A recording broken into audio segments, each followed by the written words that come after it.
This conference will now be recorded. Thank you all for joining us this afternoon. We have an awesome group, and the I wish I could show you the variety of folks who are here and that where you are all from and the types of work that you do. And we really appreciate it because we know that the tie that binds us here is working on rivers, and it's rivers, waterways, and how important they are to our work and our lives and the public and their health and business and nearly everything that we do. My name is Risa Shimoda. I'm the Executive Director of the River Management Society, and the other name you see here is Pam Dillon from the National Association of State Boating Law Administrators, who's been a longtime stalwart on their staff and is now a special projects person.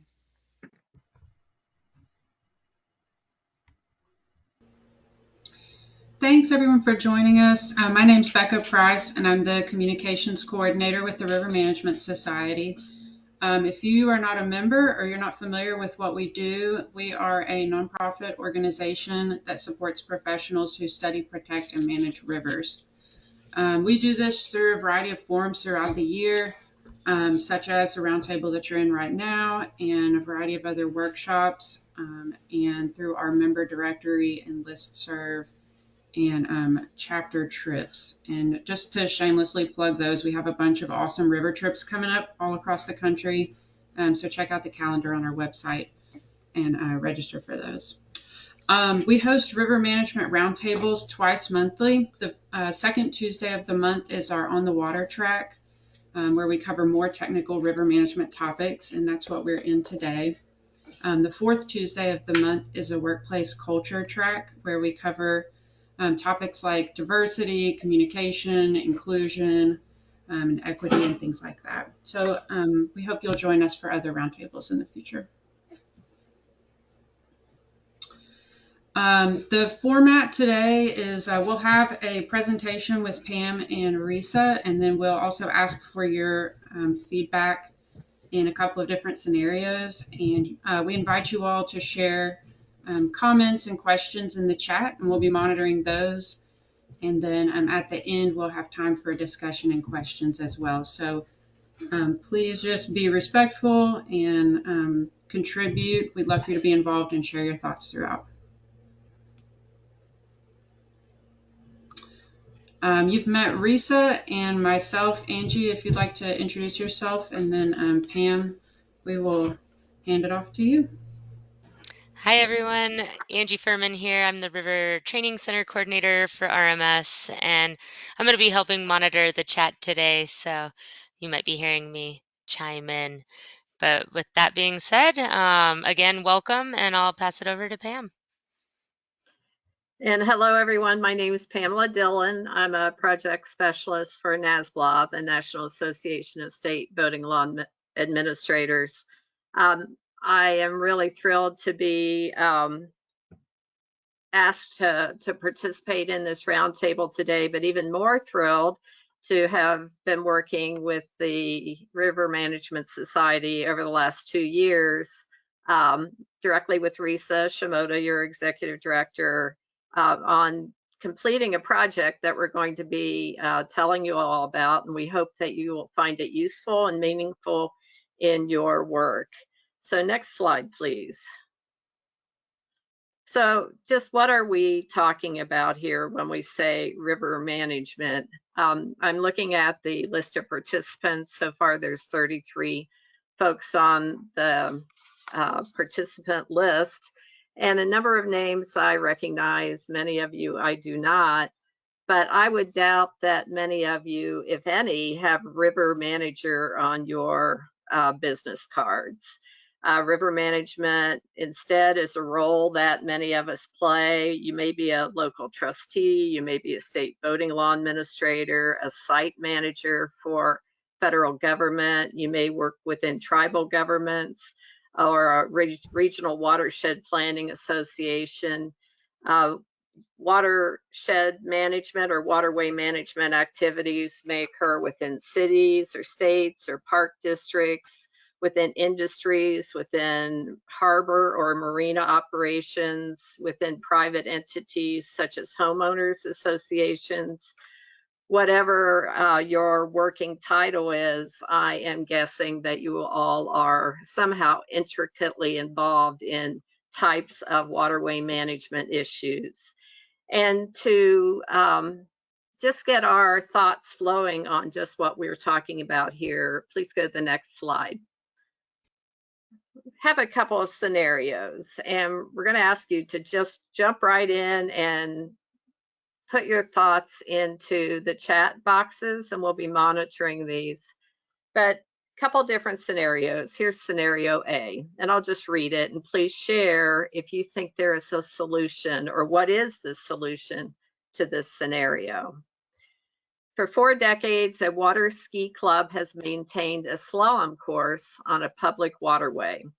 Club members use the course at various times. In recent years, the number of paddlers on the waterway has grown, with paddlers using the slalom buoys for their own activities, often in conflict with the desired use of the area by the water ski club members. Both groups claim their rights to use this area on the public waterway. Just take a minute to reflect on the scenario and put in a chat of what you may do. You are the waterway manager that is challenged with addressing this. Just what are your thoughts on what course of action you would take to address this? We'll give you a couple minutes. Just please write your responses in chat.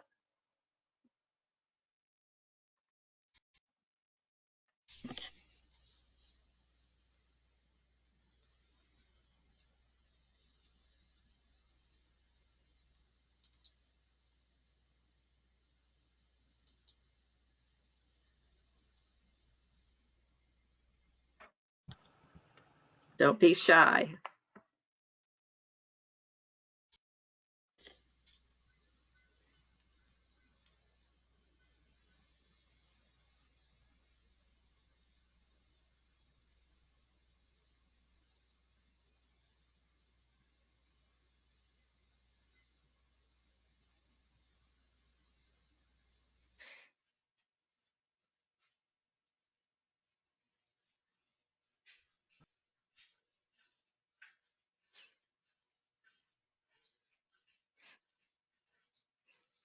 It looks like some great responses have been coming in.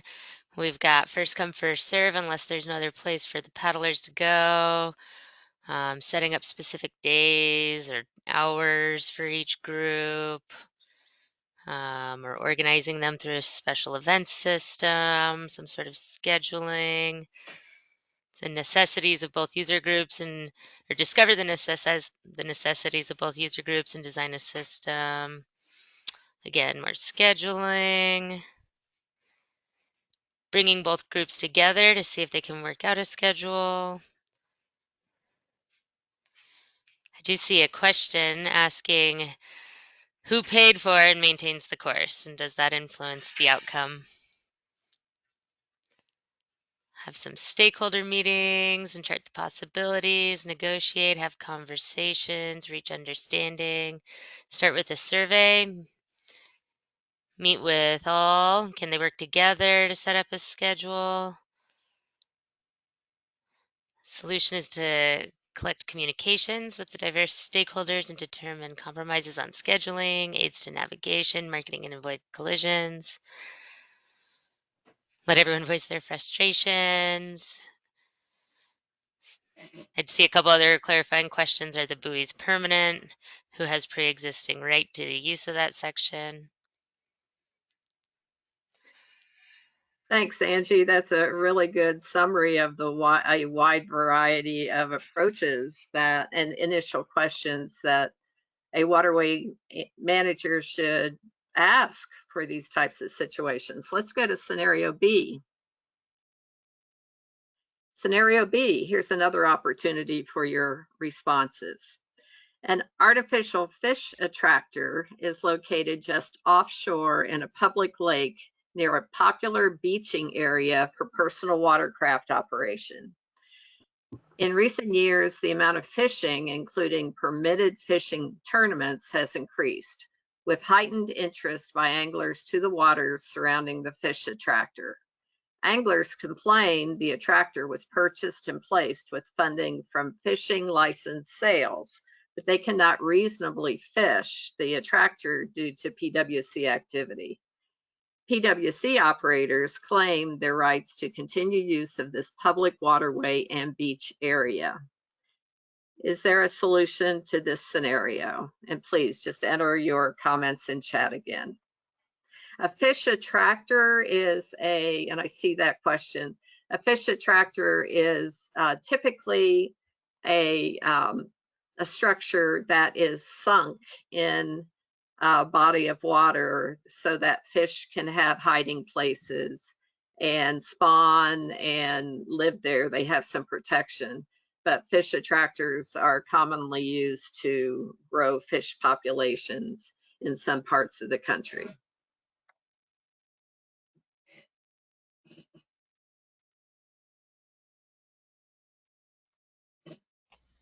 So is there a solution to this scenario?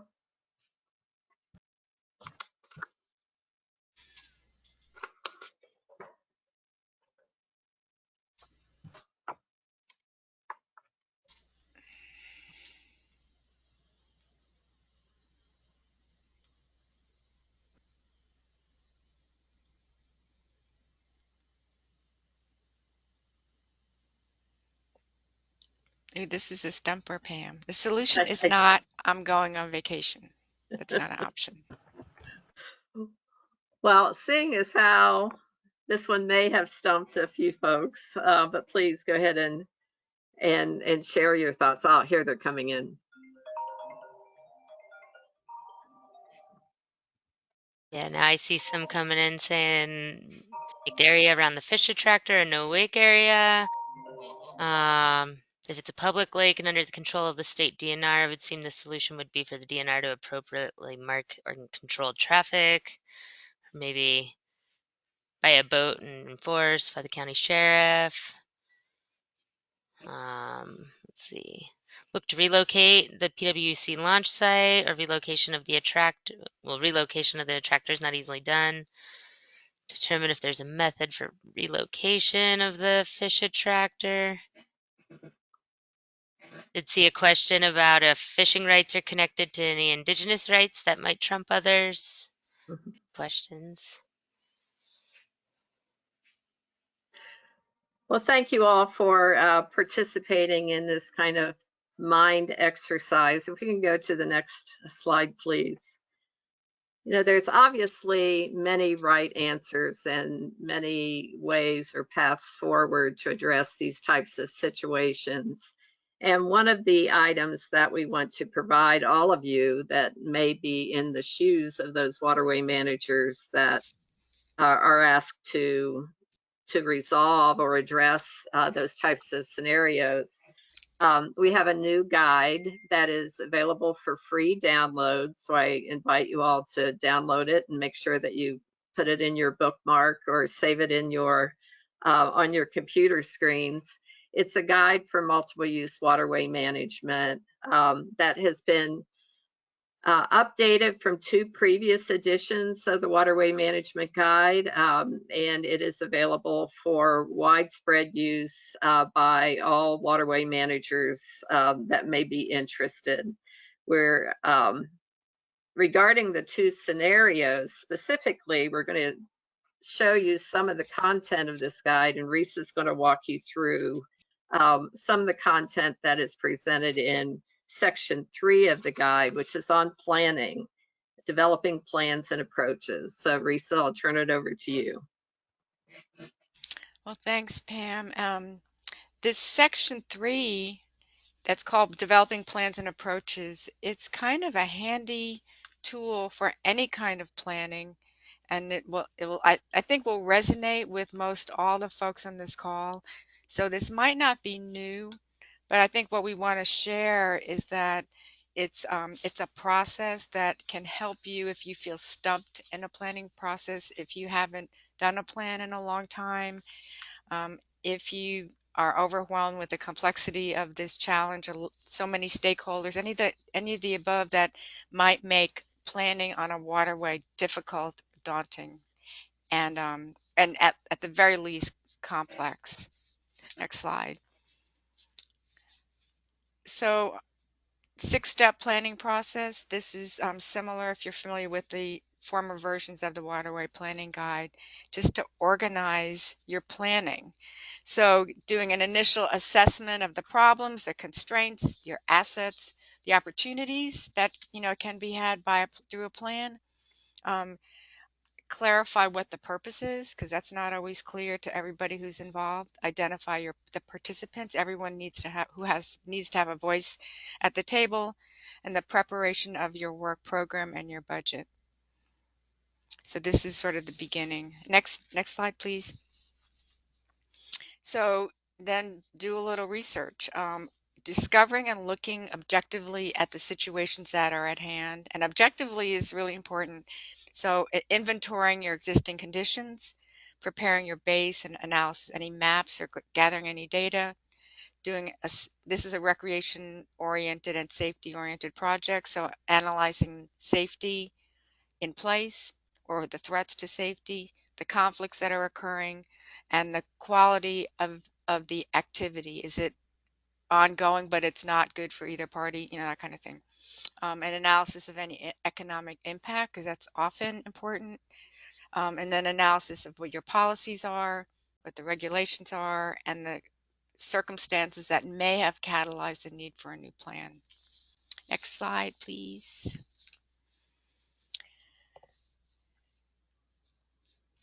So now getting into the plan, looking at alternative proposals, because there probably are different perspectives on what are the best ways to go forward.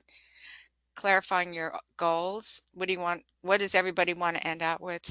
Stating your management techniques, which your methodology, if you will. Looking at alternatives, and then looking at the solutions and what those solutions imply. So doing all this weighing back and forth.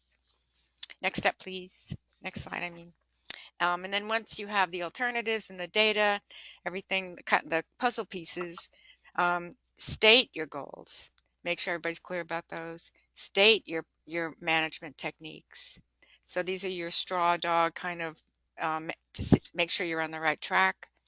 Preparation of the evaluation and alternative solutions and their implications. So you're putting all this stuff into paper, into writing, and up for discussion.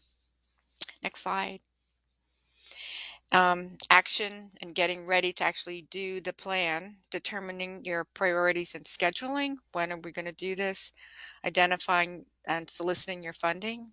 What's going to allow a bunch of people to work on this over a period of time or develop materials.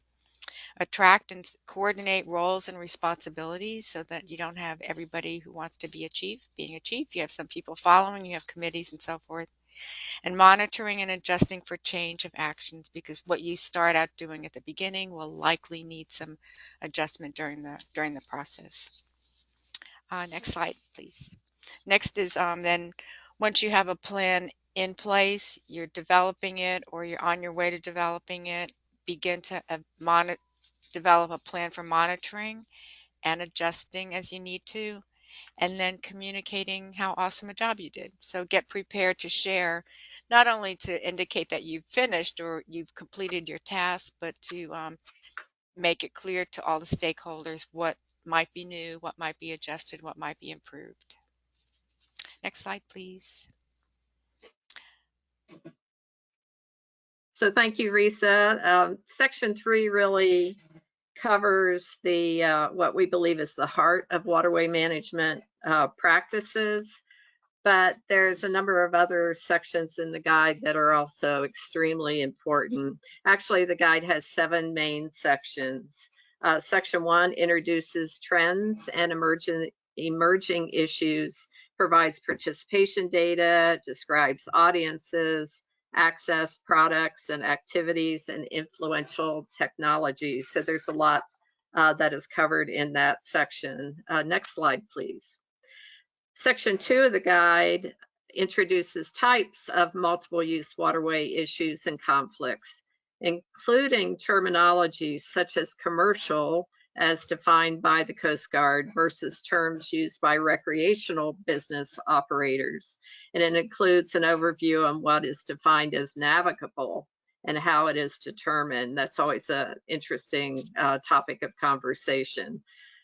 Issues in this section include those that result in conflicts between commercial versus business interests versus the recreational public, and also between the recreational public versus itself, other recreation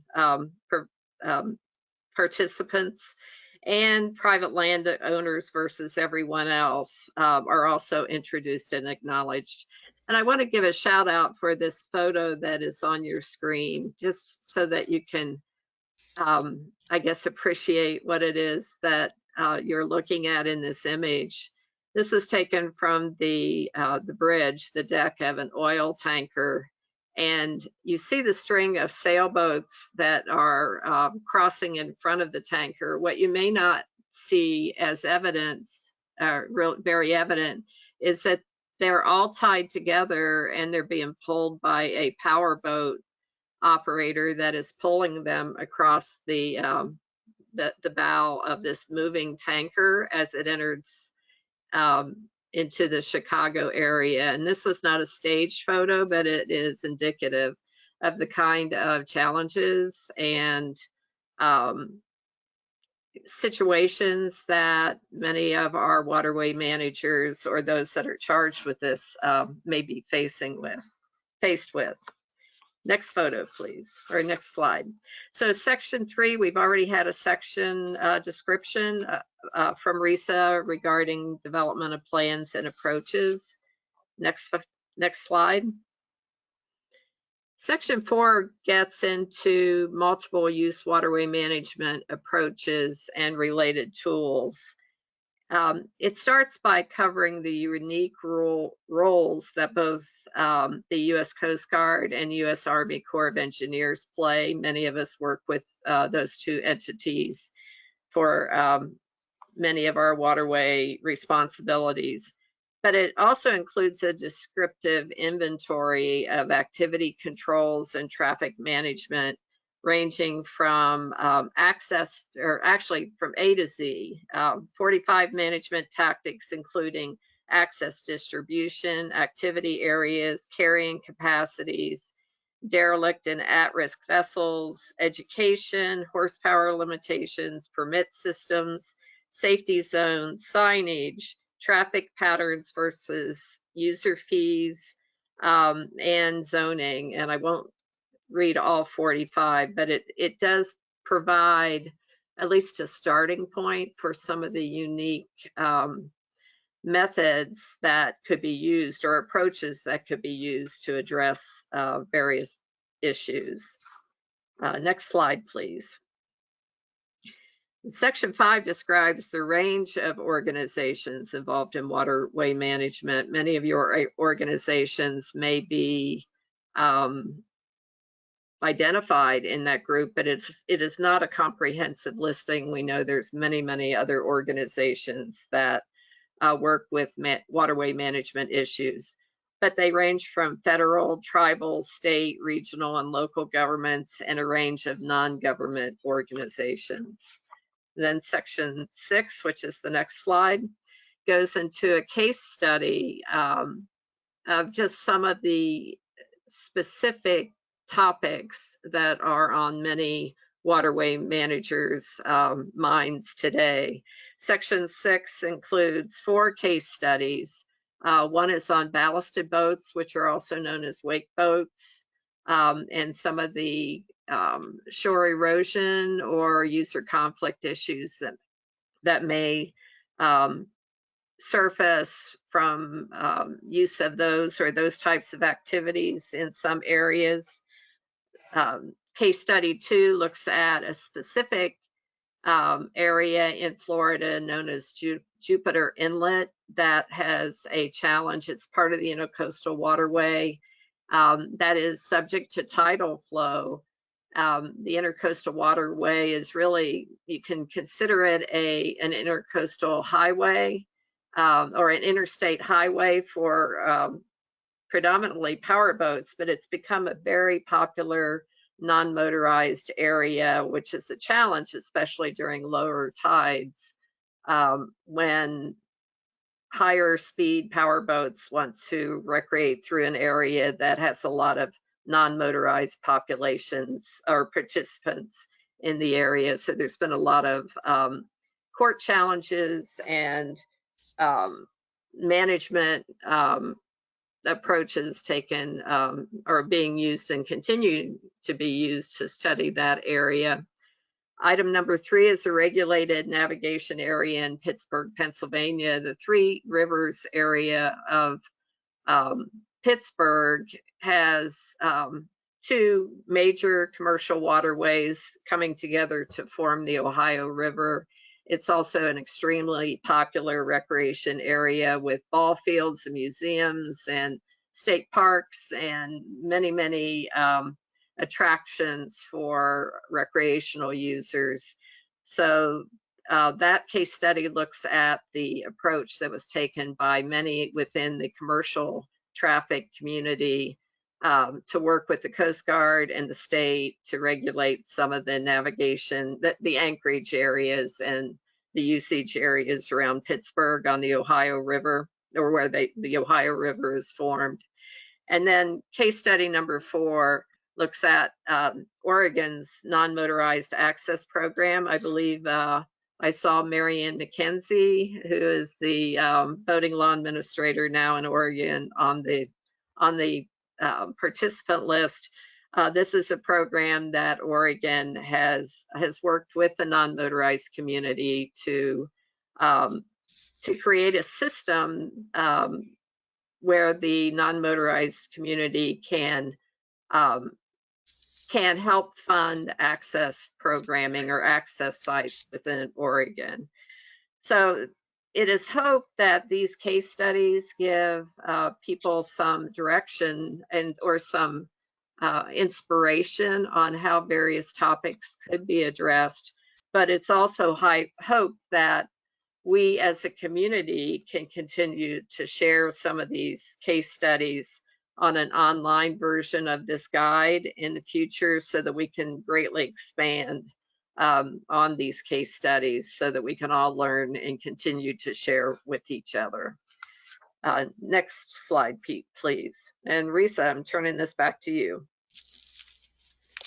So references and suggested reading. I'm going to go ahead and go to the next slide, please. There are a number of references that you'll see. So again, this is a reference for you. It's not meant to be read like from cover to cover, from the first page to the end. Hopefully you'll take a peek and see things, get a sense for what's in there, and maybe come back to it when it occurs to you that this might be helpful. One of the I think interesting aspects that puts a point on some issues that are are not they fit within the context of the different chapters, but are indicative of the change that we're all kind of dealing with on a month-to-month and year-to-year basis. So there are several what we call deeper dives, and they're written by subject matter experts. One that you see a picture of here is the impact of climate change and the navigability of glacial lakes by a fellow who's in the Coast Guard in Juneau, Alaska. Who would think that we would have to deal with that topic? But it's definitely a reality in that state and in the northern tier, if that's where you're from. So it's an example of what they are dealing with in Alaska, and an indicator of what else they might have to deal with in the future, and possibly will bring up the discussion about navigability is a big one in Alaska because they have so much waterline and coastline, and may be helpful for others who are dealing with navigability issues down in the lower 48. Other deeper dives include Dave Brzezina, who's with us today. He wrote 2 of them.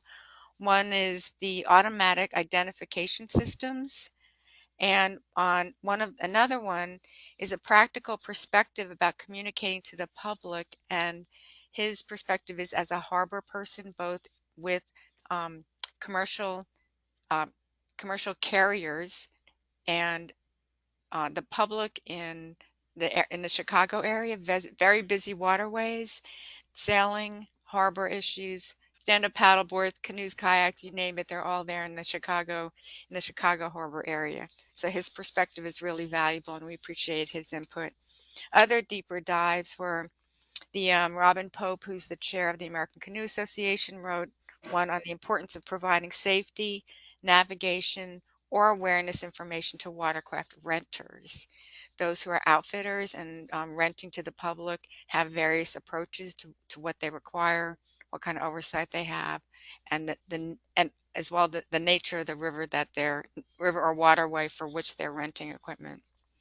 Another one was by Eleanor Mariani, who is a Connecticut boating law administrator, retired, very knowledgeable gal, on outreach and communication and the vital importance of timely updates for stakeholders.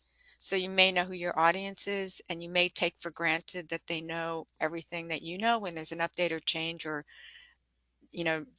negative situation, and you always have to be mindful that they need to be kept in the loop. So those are a few examples of our deeper dives, and they're worth taking a look at because, again, like I said, they highlight interesting points that where we take a little bit more space in the document to share their thoughts on these from these experts. Next slide, please. And as well, you'll see quotes from survey responses. We conducted a survey, so it's 2 years ago now, through various organizations, through NASBLA and SOBA and River Management Society Plan, and did this also, and members who are on the committee and their colleagues. And what we saw was a wide variety of perspectives on several different topics, and they varied by user group, they varied by geography, and it's helpful to see these that are kind of scattered over the course of the document to remember that the users are people too, and even if you're a boating law administrator or a river manager, you are also a user yourself. So it helps providing perspective. Um, Interestingly, sometimes some of the quotes are about 180 degrees different from each other, but it just reflects the difference in people's perspectives. Next slide, please. So if you're interested in where some of this information came from, there are quite a few section references. There are end notes in each section, and we provide everything that we have. We checked all the links. They're current.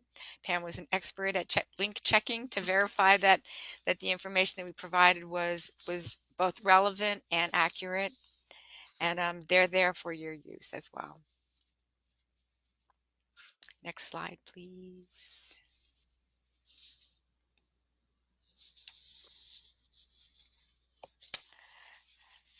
So again, there's with the annotations, there are some suggested reading elements, things that we thought that might be helpful for you, or perhaps these are abstracts of some of the references themselves because they're relevant and very helpful from a variety of organizations like Pam mentioned earlier.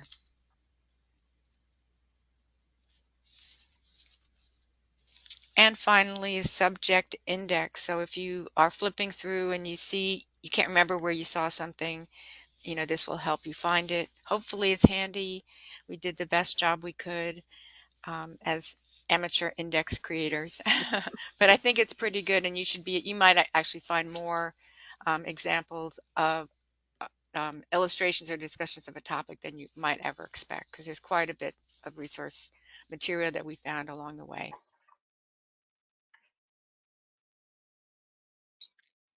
And thanks, Teresa. I just want to step in. I served as the project director, and as I said, RMS was a key participant and co-author of this project. So we hope all of you with RMS take this product and use it and share it with others, provide us updates, learn from it, do all of those awesome things that we all do as a management community.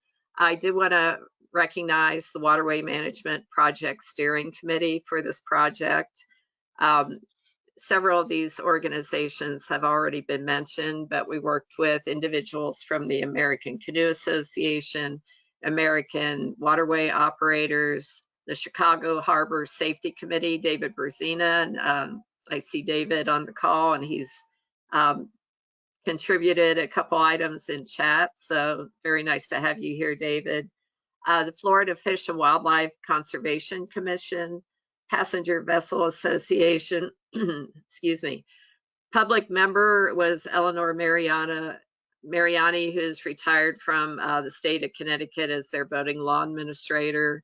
We had participants from the River Management Society, and I see David Sertichek is on the call, so thank you, David, for your participation. SOBA, the state's organization for boating access, the United States Coast Guard, who funded the project. We had a lot of input, not only from their Waterways Policies and Activities Division, but also from the grant technical manager, Tom Dardis, who participated in nearly every conference call that we had regarding this topic. Pam Doty from the U.S. Army Corps of Engineers provided an incredible insight and input to the project, and also the Waterways Association of Pittsburgh, who provided also some key insight and feedback on the project. These were the members of the Waterway Project Steering Committee who formed together and was really the catalyst for this project moving forward. Next slide, please. But I also want to, again, thank specifically the United States Coast Guard and their national nonprofit grant program provided a grant from the Sport Fish Restoration and Boating Safety or Boating Trust Fund, which they administer for this project. And that is one of the reasons that it's available for free download. I will say that there is a link on the page for those of you, the waterwaymanagement.org page, if you would like to purchase a print version of the document. It's 154 pages, full color. I appreciate how difficult it may be to download and print a full color document. So there is a print on demand service that we have provided a link to if you wish to just purchase a copy of this, but the downloads are free and will always be free. You see there the River Management Society, excuse me, is listed as one of the project staff for this program, and we also have a number of other from the NASBLA staff that participated in this project. Next slide, please. And with that, excuse me, would like to open it up, see if there's any questions. There's the link again for the free download, waterwaymanagement.org, and mine and Risa's email addresses if you'd like to contact us regarding this in the future. But I would like to open up and see if there's any questions that we can address. I did see a question come in earlier from John asking if you could touch on the state of practice on carrying capacity by various agencies. And I think this question came in, Risa, while you were talking about some of the extended resources available. But John, please clarify. You can come off mute and clarify if you need.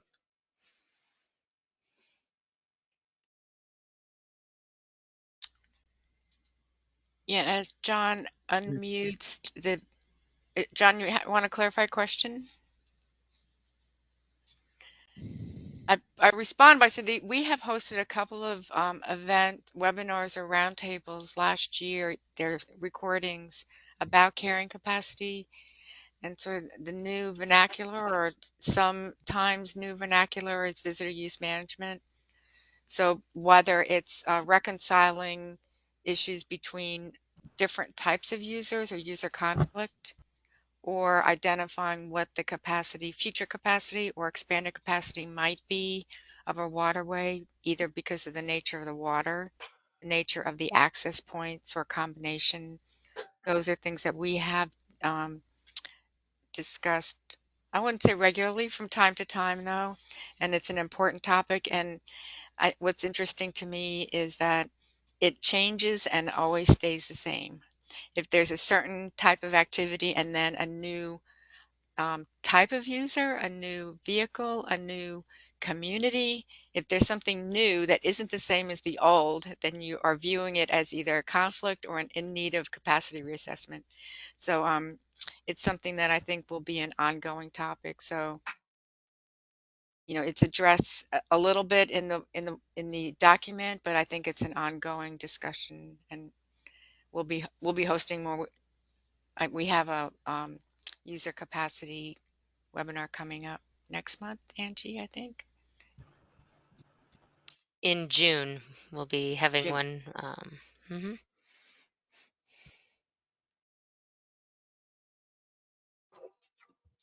John, if you wanted to clarify, if you're asking about the difference between approaches from one agency to another or specific agencies, maybe there might be someone who's joining us today who can maybe even help. We have folks from state DNRs and from most of the federal river administering agencies here today with us.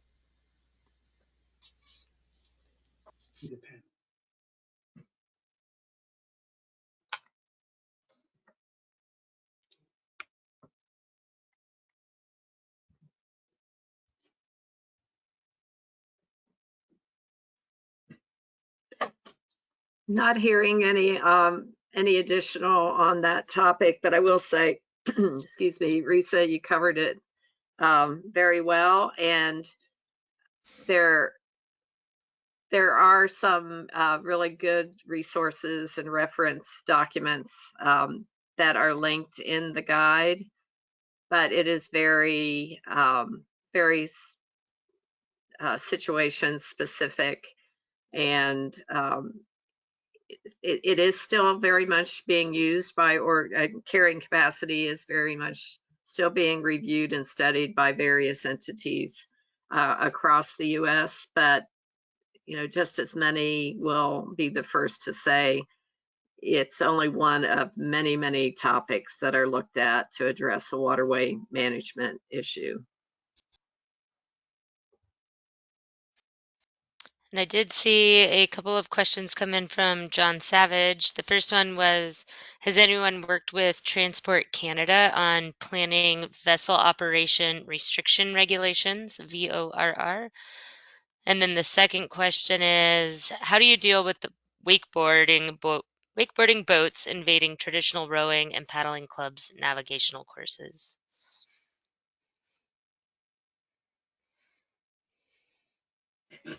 And my response is, the tools that Risa covered for the planning section are a good place to start. The wakeboarding boats, or ballasted boats, as we refer to them in the guide, are an ongoing topic and activity for many locations across the U.S. They there are educational efforts that are going on from the Water Sports Industry Association to help educate some of the participants in the activities. There's a number of studies specifically dealing with wakes and the impact and how far removed a wake activity area may need to be in order to protect both the shoreline and some of the more traditional activities that may be on a waterway. So I just encourage you to look at the research and talk with those that are working with this directly, and those resources are listed. At least some initial resources are listed within the guide.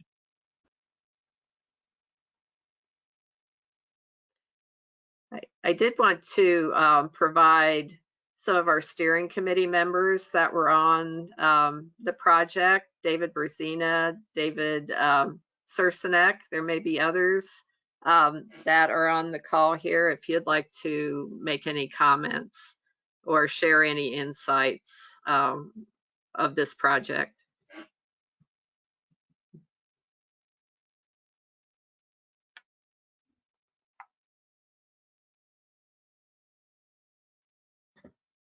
I don't really have any comments. It's just a very unique and all-encompassing document that was really neat to see come together, Pam.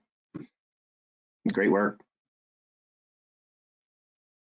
Thanks, David Cercenek. How about David Brezina from Chicago Harbor Safety Committee? You're on the call. Any comments? The program is a great start. The guide for waterway management was a real learning experience for me because I'm in Chicago and the Corps of Engineers and the Coast Guard controls everything and cooperates with the state and local authorities. And I learned from working with you all that there's a whole lot of places with a whole lot of different issues. And it was, while in Chicago we deal with barges and strings of sailboats being towed in front of them, some of our problems are not the same as what's going on in many of the areas under the River Management Society core function.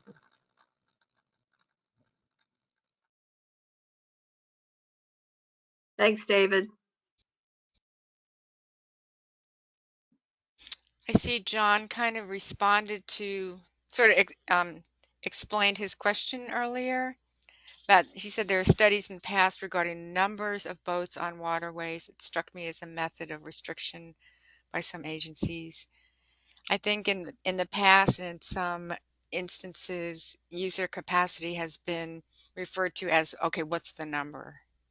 And I think it's sort of evolved past that, where it's not just a number, where there might be numerical components of what a capacity is. But I think that I'm not sure which exact type of waterway you're talking about, but that can be, to me, a little bit of an old-fashioned way of defining capacity.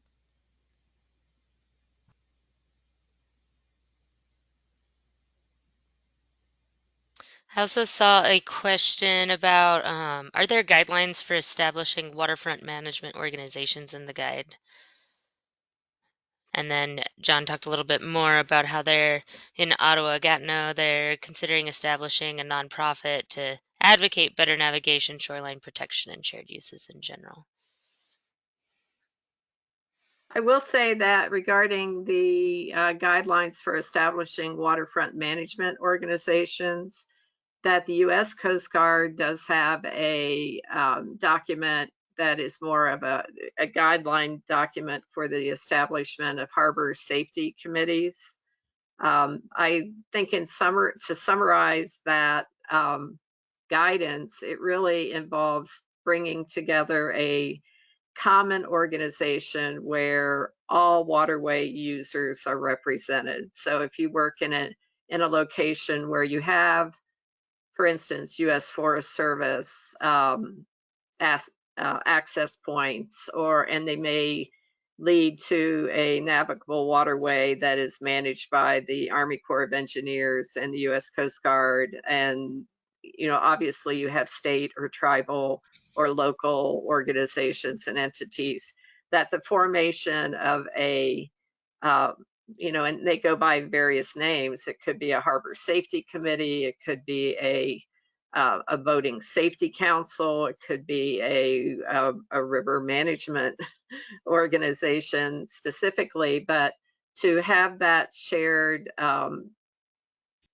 opportunity to bring together all those groups so that they can all have a voice to address the various waterway management challenges and topics and issues that may evolve. I will tell you that it is a very common reaction that members of the boating public, members of the waterway community, often just get frustrated because they don't know where to go. They don't know who to turn to. They might go to one group who points the finger and says, well, you'll have to go talk over here, over there. And that's a common frustration from those that use the waterways. So having a shared organization that is more of a one-stop shop for a person to contact or to work with that can address all the various entities is a real plus for clearly addressing or resolving some of the topics that may come before that group. So there are some guides, some references in the book, specifically from the Coast Guard. There's others from organizations across the country that serve that role. So they might be good contacts just to find out what their charters look like, what their bylaws look like, what their mission statements are. That they all share a common focus of being that one-stop location that where the stakeholders can have a voice in that decision making.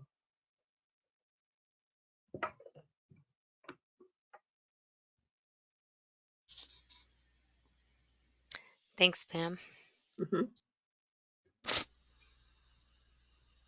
And then I also saw a question come in from Stan asking, is there a plain English definition of, quote, navigable waterway? I don't say this flippantly, but I would say good luck with that.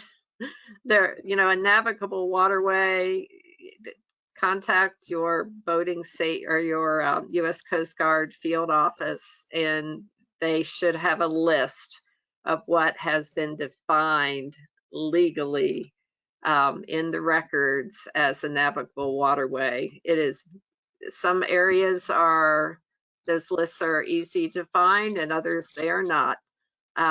So I share your frustration with that definition of what makes a navigable waterway. But the United States Coast Guard would be the first source to contact for some of those legal references. And there's actually a list that they should be able to provide you depending on what part of the country you're in. Yeah, it varies by state. Mhm. And at one time, at least like the 13 original colonies shared a definition of navigability. And many of the states' laws or precedents have been challenged. Several Right, are in the process of being challenged now. right. Case law has, there's a lot of case law and historic information that needs to be researched. So unfortunately, we do not have a plain English definition of navigable waterway, at least not for legal purposes.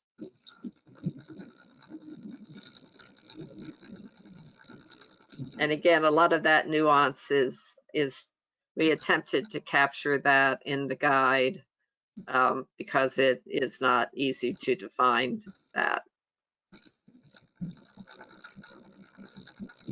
John, I think you mentioned recreational boating and boater references being the BLA, and you guys have probably the most data and resources that of any organization. I think one thing that we tried really hard to add here was because it's grown so much in the last 15 years, non-power users. So that's why the ACA was really involved, and folks like Dave Cernichek, who's a ranger on the Snake River, deals with lots and lots of different kinds of boaters and different kinds of users, but no barges, different kind of animal. We've got lots of, I think, different kinds of input. Hopefully it'll provide some additional resources for you.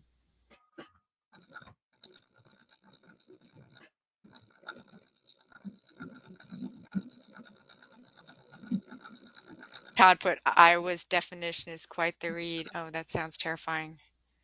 God. Can you hear me? Yes. I can read you the short version if you'd like to hear what we've got on our website. Please. Sure. So what we have down is a navigable river is defined by state law as one which can support a vessel capable of carrying one or more persons during a total of a 6-month period in 1 out of every 10 years. Most rivers and larger creeks in Iowa, including non-meandered rivers, are considered navigable. State law expressly allows boating traffic down to one-person vessel, such as kayaks and on navigable streams. So when we have the general public reading that, they're like, "Huh? What? What does that? What does that even mean?" We try to. I try not to when I go out and do talks or when I'm teaching. I'm a certified canoe and kayak instructor, and when I'm talking about river etiquette, I do like talking about non-meandered versus meandered rivers because we have, Iowa has a lot of water trails, a lot of river miles, and they get paddled a lot, and it's growing every year. So one of the things that I like to pass around is the difference between a meandered and a non-meandered stream, because we don't want people camping out on sandbars. I could do that all year long. I love doing that, but technically you're trespassing on a good majority of the rivers here in Iowa because they're privately owned stream beds and sandbars.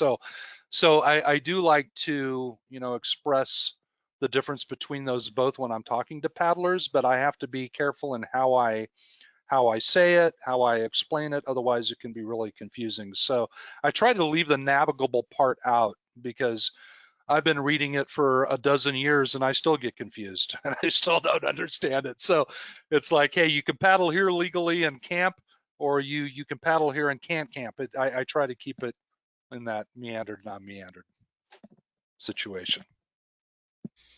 I just wanted to share that with you.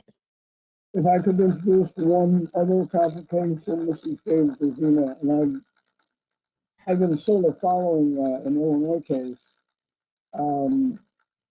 It also may depend on who's asking. True. Navigability to the Environmental Protection Agency doesn't really care about the vessel on the water, while navigability by a kayak is in dispute in Illinois when it's actually engaged in commerce, namely collecting fossils. And then you have, I posted in the chat, one case in Illinois specifically recognized navigability by canoes, because that's why Chicago is where it is, because of fur trading. And yet another court in the same state said rowboats don't count. But in the rowboats don't count case, the issue was not navigation by vessel. The issue was, what do you do with sewage and a waterway that's also used for municipal drinking water? So just to make it even harder, it depends on what you want to do. It's quite a mess. Right. I think we're going to move on to honor everyone's time here. We have a couple of follow-up things. Angie or Beck, I think you're going to go through the couple of end notes. Yeah, and thanks Pam and Risa so much and everyone for joining us. What a great resource. Before you guys hop off, we just want to share that on the 26th of this month, we have a roundtable where we'll be covering intergenerational work groups. So trying to understand and work better together with folks from different generations in your river offices. So that'll be hopefully insightful and probably humorous at times. But We also have a survey we would love for you to take a couple minutes to do. It's only 4 questions. Angie, if you could drop that link in the chat, that'll help us to make roundtables as awesome as possible. And then we have recorded this roundtable and we'll send it out along with a link to the Waterway Management Guide and registration info for the next roundtable. But you can check out all of our past roundtables on the River Training channel on our website. Angie, do you want to talk for just a second about the upcoming trainings? Yeah, thanks, Becca. I'm putting a couple more links into the chat there about some upcoming events that we've got going on. In particular, on Thursday of this week, we've got a webinar where we're going to be looking at trying to understand, first off, is bank stabilization needed in a certain area depending on the fluvial geomorphology that's going on? And then also, if so, what's the most effective and appropriate type of technique to help with that bank stabilization project, especially on wild and scenic rivers where often a Section 7 permit is needed. And then also next week on Wednesday, we have, as part of our Wild and Scenic webinar series, we've got our next webinar, the fourth one, on Section 7 and a broader NEPA analysis. And I put those links to register in the chat. But again, as Becca mentioned, you can go to river-management.org, check out our event calendar, and you can see everything that we've got going on. So thanks again, everyone, and feel free to reach out. Here's all of our information, and we appreciate you all joining us today.